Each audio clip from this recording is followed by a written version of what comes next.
Hey, welcome to The Explainer. Today, we're going to do something a little different. We're going to dive deep into an ancient epic to pull out some lessons that are so modern, it's kind of spooky. But we're not stopping there.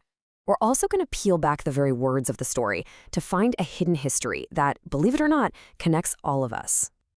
So listen to this piece of advice. It comes from the Ramayana, one of the oldest epic poems in the world. And it sounds like something you'd hear at a graduation ceremony, right? But it's actually thousands of years old. And that idea? Well, that's where we're going to start. So what if this ancient story, with gods, demons, and heroes, wasn't just a cultural cornerstone, but was also a blueprint for running a modern company? That's the wild idea we're going to dig into first, looking at the Ramayana as a high-stakes guide to leadership and strategy. Now, I know it might seem like a bit of a stretch, but lately, you've got thinkers and even CEOs looking at this epic not just for its moral lessons, but for its incredibly sharp insights into things like organizational behavior, strategy, and what it really takes to lead a team through a crisis. And to give you a sense of the scale we're talking about, the Ramayana has 24,000 verses. That's not a book, that's a whole library. It's this vast ocean of knowledge that touches on pretty much every part of human life. So really, it's not that surprising that when you look closely, you find this incredibly detailed portrait of a complex organization on a mission that absolutely cannot fail. So, let's do a little thought experiment. Let's reimagine the key players. Forget about princes and divine monkeys for just a second. Instead, picture them as a kind of mythic C-suite, where each one has a specific crucial role in pulling off the central mission, rescuing Sita. Okay, first up, Hanuman. Instead of just a loyal follower, picture him as the ultimate CEO. I mean, think about it. He's a master communicator, fluent in different languages so he can negotiate with anyone. He's a brilliant strategist who gets himself into the enemy's fortress all alone.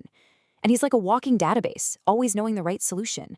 I mean, come on, those are the core skills of any top executive today. Next, let's look at Angada. This guy takes on maybe the toughest diplomatic mission ever, a last-ditch peace talk in the court of the super-arrogant king Ravana. His ability to negotiate under insane pressure, his deep read on psychology, his cultural awareness.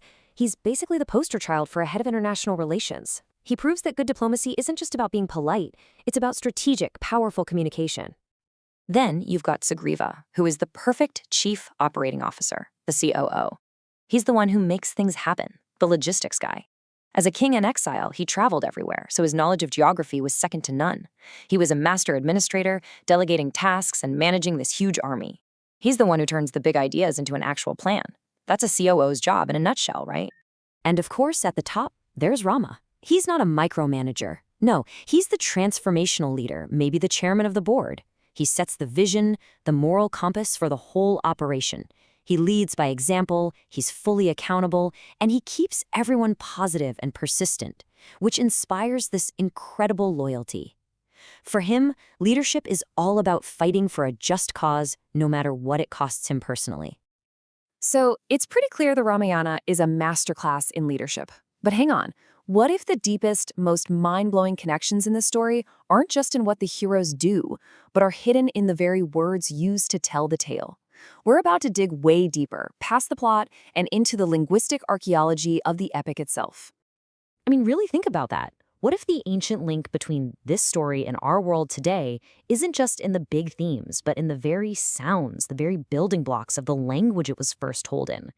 This question is our pivot point, and it takes us out of the business school and straight into the world of linguistic archaeology. What we're going to do now is search for a common ancestor, a kind of linguistic source code that connects languages spoken by billions of people all over the globe, from India all the way to Europe and beyond. And this common ancestor has a name, Proto-Indo-European, or PIE for short. Now, what's fascinating is that it was never written down. It's a lost language, but linguists have been able to rebuild it piece by comparing all the languages that came from it. It's the hidden DNA that links Sanskrit, the language of the Ramayana, directly to the English I'm speaking right now. And this isn't just some abstract theory. You can see it in the words we use every single day. Let's take a word tied to our leadership theme. The PI root ag, which meant to drive or to lead, is the direct ancestor of words in both ancient Greek and Latin that mean I lead. And that ancient root is still right here with us in words like agent and agenda, all of them carrying that ancient echo of leading and taking action. Okay, let's try another one. this time from the Ramayana's setting. A huge part of the story happens in the forest. Well, the Pi root for tree, or wood, is stars drew. Now, get this. This one root gives us the Sanskrit word daru for wood, the Greek word dori for a spear shaft made of wood, and unbelievably the Old English word trio, which became our modern word tree. The connection is right there, hiding in plain sight. Now, it's really important to say that digging into the past like this is, well, it's never simple. The history of languages is all tangled up with the history of people, and that can become a very sensitive, very modern topic.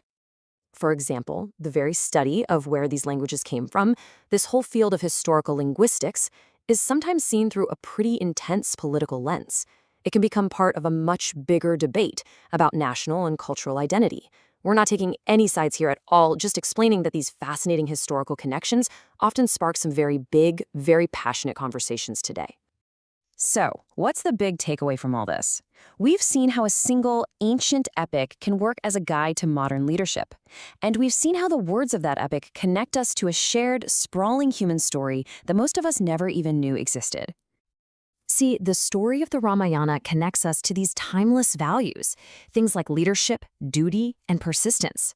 Stories are the frameworks that shape our cultures and give us our moral compass. But the words themselves, they connect us to a history that's much deeper and often totally invisible. They're like fossils, proving that we're all part of one single branching family tree, a shared human heritage that stretches back for thousands and thousands of years. So the next time you talk about your agenda at work, or you just happen to mention a tree, remember, you're not just speaking modern English. You are echoing a history that is millennia old, connecting you back to ancient heroes, to forgotten migrations, and to the deep, shared, incredible story of all of us.